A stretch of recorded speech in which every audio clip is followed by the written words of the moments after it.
Hello and welcome to this Headlines Today special. The bugle is once again being sounded for the Delhi Assembly elections. And once again, several eyes will be on the Aam Aadmi Party and its leader, Arvind Kejriwal. What is Kejriwal's strategy going to be in 2014? He joins us now on this special.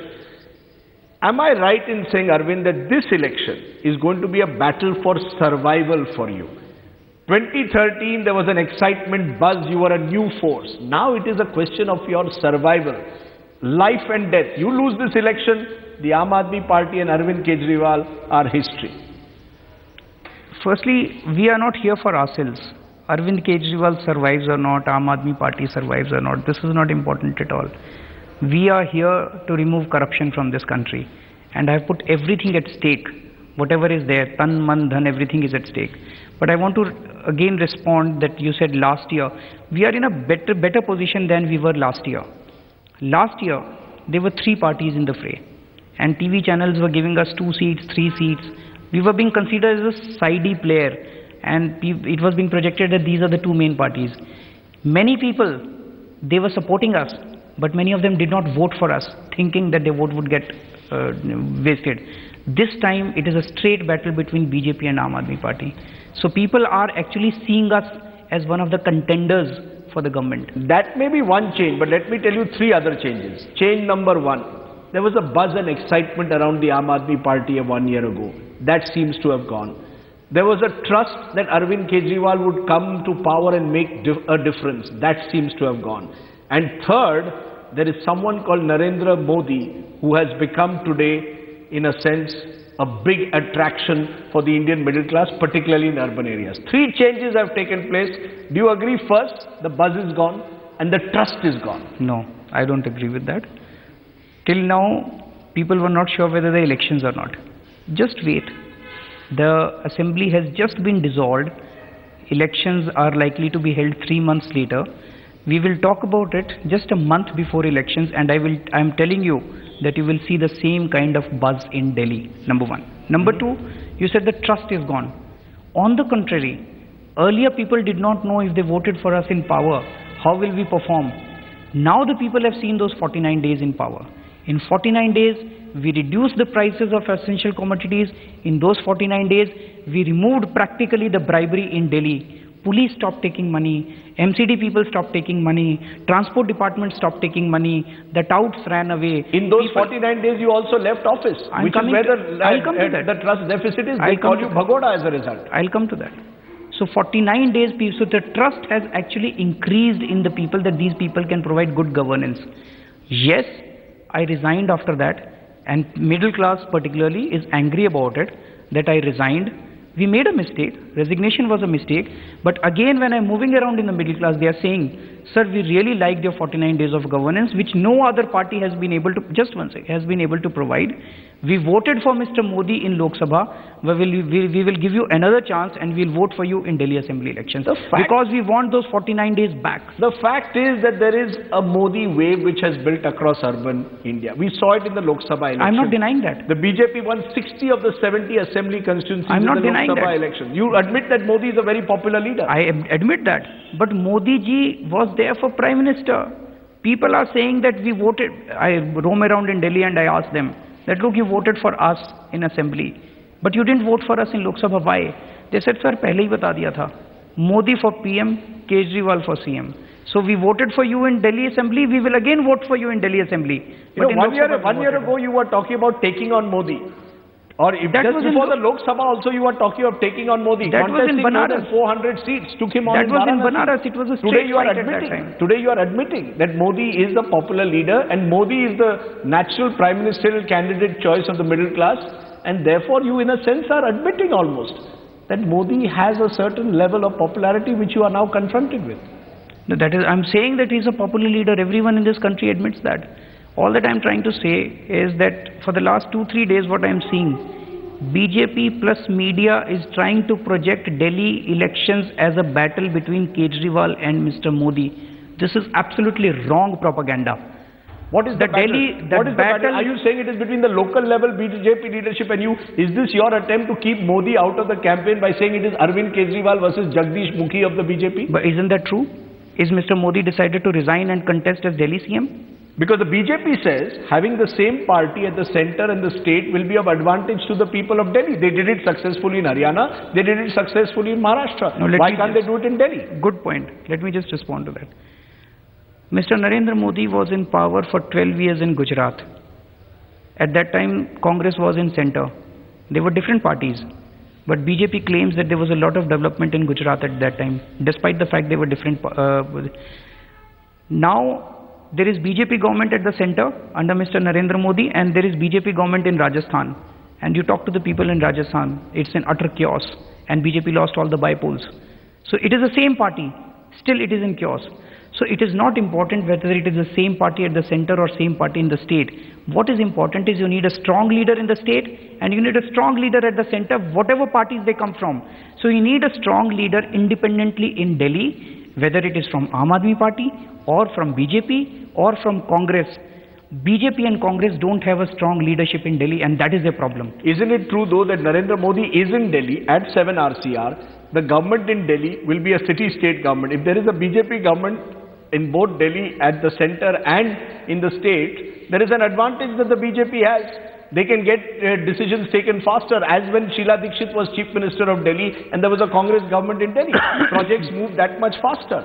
You concede that that is a problem that you will have to face, that people may well want a national party even in Delhi. No, I don't think so.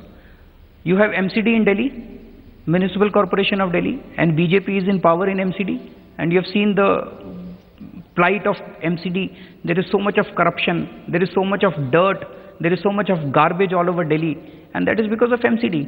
And that is despite the fact that you have Mr. Modi and BJP at the center, and BJP in MCD. Right, the Prime Minister is there in 7 RCR, as you are rightly saying, but he is not going to run MCD. You can't expect the Prime Minister to run MCD. MCD will have to be run by BJP councillors, and BJP councillors are corrupt. So therefore, similarly, if you have a BJP government in Delhi and BJP government does not have a strong leadership, BJP government in Delhi does not have a vision, and they are thoroughly corrupt, how will Mr. Modi be able to do anything about it?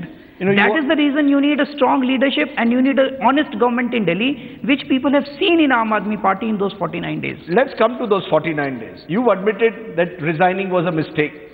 But how will you respond to those who will say that your style of politics even in those 49 days showed a sense of immaturity? You were constantly confrontational, you were going on dharnas, the Chief Minister going on the dharna. It gave almost the impression of a government that was playing the role of the opposition rather than playing the role of government. That rather than sit in the secretariat, Arvind Kejriwal was out on the street. Good point. Why did I sit on Anshan? Why did I sit on dharna? For women's safety. That is one issue on which I am extremely sensitive, and it straight comes from my heart. I just can't do anything about it. I sat on dharna to seek the suspension of those SHOs. I slept. Wasn't there another way to do it? Wasn't there another way to do it? Because you were accused then of being an anarchist. You were then, and you said, yes, if I'm an anarchist, so be it. Just 1 second. Let me respond. I slept in 4 degrees centigrade cold on the road. It can be termed anything but drama. You try doing it. It's not easy, number one. When I slept on the road, I was called anarchist.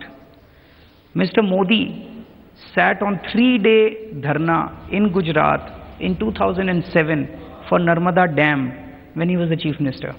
No one called him an anarchist. Nitish Kumar sat on dharna when he was the Chief Minister. No one called him an anarchist. There are other, I think, because the rest of the time they are seen to be the secretariat, but Arvind is seen to constantly be confrontational in his politics. Just let me complete. Yeah. So when other chief ministers sit on dharna, they strengthen democracy. But when Kejriwal sits on dharna, it is termed as an anarchist. I think there's some kind of a bias, number one. Number two, you said we were constantly in opposition when I was in power. That's not true. We took decisions very fast. And let me share one, for instance, within 24 hours, we reduced the electricity prices, we reduced water prices, we've ordered a CAG audit, which was not being done for the last 15 years. And let me share one small decision with you. The file related to metro line from Delhi to Ghaziabad was pending for the last 10 years. There was an agenda in that. It came to my light. The relevant officers came and met me. Within 24 hours, I cleared the file related to metro line between Delhi and Ghaziabad. At the same... So what I'm trying to say is that Yes. two things I learned in those 49 days. One is there's no dearth of money in government. There's a lot of money. It's just that the people with right intentions were not there. And second is that most of the problems have a solution. It is just that there are people with their respective agendas which are not doing But you seem to relish confronting authorities. The Lieutenant Governor, who has been in charge in Delhi over the last 8 months, you have repeatedly attacked him publicly. You've called him an agent of the centre. You've used all kinds of language against him. Do you believe a constitutional authority should be treated like this in public by a politician? If he does something wrong, we are in a democracy. We should criticize that. He says he was making every attempt in the last 8 months to form a government. As per the constitution, it is his obligation to try and form an elected government. How could the government be formed without breaking other parties? Is it a done thing? Is this ethical politics? Now, are you saying that the Lieutenant Governor was deliberately encouraging the BJP to break the Aam Aadmi Party? We said so many times earlier, we gave a CD to the Lieutenant Governor and we told him that, look sir, this is a sting operation. When I met him about 3 months back, he says, bring evidence to me that they are trying to break your party. Then we gave the evidence also.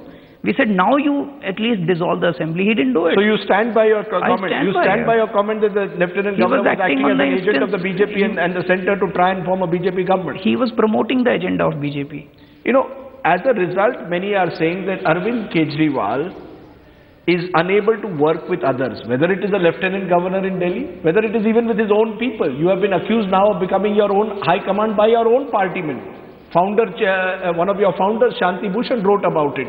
Others have criticized you. The likes of Shazia Ilmi have gone away saying there's a coterie which now takes decisions around Arvind Kejriwal. You have become like any other party and you have become your own party's high command. Your former colleague Ashutosh works with us. You can talk to him. All the decisions are taken collectively. But for every Ashutosh there is a Shanti Bhushan? No, there are just two you mentioned. Shanti Bhushan ji and Shazia. These are the two names you mentioned. These are the two who have gone public at the moment, who are at the senior level. Others have also, I believe, drifted and left your party. There are people who have drifted and left your party. For instance, when you run such a big organization like you are in Aaj Tak, in last 1 year, there are many people who would have left Aaj Tak for various reasons. They may have gone for greener pastures. They may have left for their own reasons. Similarly, in our party also, there are some people who have left. There are some people who have left for different reasons. We are a family. We have our own set of disputes. We will sort out those disputes. हर परिवार के अंदर झगड़े होते हैं, हमारे अंदर भी झगड़े हैं, हम अपना सुलटा लेंगे. What is important? Are there no flaws and faults in Arvind Kejriwal? There are several faults. You accept that you have become you were autocratic, you took decisions on a whim? That is one thing I don't agree. Did you take decisions on a whim? Like resigning was a decision you took on a whim, contesting 400 seats was a decision on a whim, not to contest in Haryana and Maharashtra was again a decision on a whim. Were these well considered, well thought out decisions or an individual's decisions? So you have asked me 4 questions. No, I've asked you one question. I've given you examples where you are accused of taking decisions in an individualistic manner. So I have to respond to each of these questions. So when you said I resigned, yes, I resigned. It was a cabinet decision. All the cabinet colleagues, we sat down and we decided that. And there was a political affairs committee meeting before that, a week before that, in which it was discussed that if Lokpal bill is prevented from being passed or presented, then we will take this decision. It was discussed in the party, number 1. Number 2, you said fighting all 400 seats. That was not my decision. And that was a mistake? It was a mistake. But I was a minority voice. I was against it. I was actually against fighting Lok Sabha elections at all. I said, let's first work in Delhi, show Delhi as a... It's interesting you're saying that today because 9 months I have said it many times. I am surprised that you were giving the sense that you were ready to take on Modi at the centre. I have given... You went and fought against him in Varanasi. Just one second. I have said this in many interviews. I am surprised that you have not seen those interviews, that fighting Lok Sabha elections in 400 seats was definitely, it was not my decision, but the party said it. I was a minority voice. I went along with it. And similarly, not to fight Haryana and Maharashtra was a national executive meeting decision. National executive sat and took that decision. You know, Arvind Kejriwal, do you accept that 1 year ago you were seen as a bit of a middle class hero? Now it's that same middle class that has drifted away from you. And therefore you are now looking mainly at jhuggi jhopdis, and you are also playing the minority card because you know that if the Muslim vote gets divided between you and the Congress, then you can't win Delhi. So you are consciously reaching out to minorities, playing that card. That is your key base. The Jhuggi Jhopdis, you are saying you provided power subsidy, you provided water subsidy. Many are saying that came at huge cost. Economists are saying it came at huge cost to the exchequer. Are you conscious of your need now to somewhere recalibrate your politics? Or are you playing minority card politics? Are you playing Jhuggi Jhopdi politics? Again, there are 2-3 questions in here. First is, you are saying that the middle class has got disenchanted. I agree that our decision to resign has not gone down well with the middle class. But to say that all the decisions that we took in 49 days were only targeted to the poorest of the poor, it should. The government should work first for the poorest of the poor. What's wrong in that? Number one. Number two, it's wrong to say that all. For instance, in 49 days, we streamlined the nursery admissions in Delhi in private schools. Earlier, huge donations were being taken. There are a large number of people from middle class. It is the middle class who sent their children to the public schools, who are very happy because no donations were taken in those days. We streamlined the nursery admissions. There are a large number of transporters who come to me and they say that in those days, a traffic police stopped taking money, and they are very happy. All the transporters this time are going to vote for us. Number three, all the traders in Delhi, they are a middle class. I stopped all VAT raids in Delhi, and I said that this kind of a raid raj cannot continue, because when they go on a raid, all that they do is to take bribes and do nothing for the government. So I stopped all the VAT raids. We simplified VAT for them. I was working with, just listen to me, I was working with industrialists. This was all middle class. It is just that their hopes were shattered because many of these works were in progress, in pipeline. When you resigned. Now all these people, when I'm moving around in those, amongst those people, they are saying, sir, we voted for Mr. Modi in Lok Sabha, but now we will vote for you in assembly election. So if you get re-elected, you will still go ahead with power and water subsidies, despite the fact that most economists believe that rather than focus on subsidies, you need to focus on providing better transmission lines for power, you need to provide better connectivity for water, because subsidies come at huge costs. So is that your model? Is that going to be your model if you get re-elected? Just one second. It is not an either-or situation. If it is possible for me, if you have money available, if the government has the money to repair the transmission lines also, to put up transformers also, and also to subsidize the bills of certain category of people, what's wrong in that? Now let me just give you some figures. I spent 200 crore rupees on electricity subsidy, and I said spent 42 crore rupees on water subsidy. That's it. 242. The figures I have are 4,400 crores. They're wrong figures. They're wrong figures. I can give you the cabinet note. Just one second. Out of 40,000 crore rupees, if I spend 242 crore rupees on subsidy, it is peanuts. If I had spent 10,000 crore rupees on subsidy out of 40,000, you could accuse me of financial imprudence. 242 crores is nothing. Just one second. Gujarat, Anandiben Patel ji has become the chief minister just now. She bought a plane, helicopter for herself for 100 crore rupees. I didn't buy a helicopter for myself. I didn't take even the government car. I was moving around in my own car with my own petrol. Even though you stayed in a government bungalow well after you were supposed to have left it. I paid the market rent after that. That is the law. For 49 days, the government gave me a free house. It was not a bungalow. It was a 3-room set. They gave me this thing, but after that I paid market rent. But tell me, Arvind, somewhere the minority card question. That is wrong. Are you playing the minority card? You're being accused from time to time of trying to now reach out to Muslim clerics, to other groups, because you know that is a critical factor in this election. You accuse the BJP of playing Hindu vote bank politics, they will accuse you today of playing Muslim vote bank politics. Firstly, I am actually very surprised with this question. And it is these kind of questions which create this kind of divisions in the society. I would encourage you to send a reporter with me for the next 10 days, who should stay with me 24 hours, and see what percentage of time I spend with Hindus and what percentage of time I spend with Muslims. Are you worried that this election will get communalized? Are you worried that this election could, in Delhi also could get communalized? It is our duty. We've seen what's happened in Bhavana, what's happened in Trilokpuri. It is your duty, it is my duty, everyone's duty to somehow unite the country rather than create these kind of divisions. Yes, I'm worried with the kind of communal tensions which have started in the last few months, and they seem to be deliberate. BJP seems to have become adept at that just before elections they raise these kind of tensions, and as soon as elections are over, these tensions are gone. And It is very unfortunate, but all of us will have to get together to bring all the sections of the society together. मैं बार बार यही बोलता हूँ, ये जो नफरत की राजनीति कर रहे हैं, इसको काउंटर करने का एक ही तरीका है, प्यार और मोहब्बत की राजनीति. सबको साथ लाने की ज़रूरत है. इस तरह की अगर हम हिंदू मुसलमान करेंगे ना, इससे किसी का फ़ायदा नहीं होने वाला. Tell me, if there is another hung assembly in Delhi, will you turn to the Congress for support? I think that's a hypothetical question. No, it's not a hypothetical question, because there's a strong possibility of another hung assembly also. There's no possibility. Because you said in 2013 you would not take either Congress or BJP support. Eventually you took Congress support, which is why people need to know. Will you again turn to the Congress? There are 83% people in Delhi who are direct beneficiaries of reduced water and electricity bills in Delhi. They are all voting for us. All transporters are voting for us. All contract laborers are voting for us. All Sikhs are voting for us because we got them justice through SIT. There are large... where is the question of any hung assembly? We are getting majority. No, I sense, listening to you today, that you have slightly...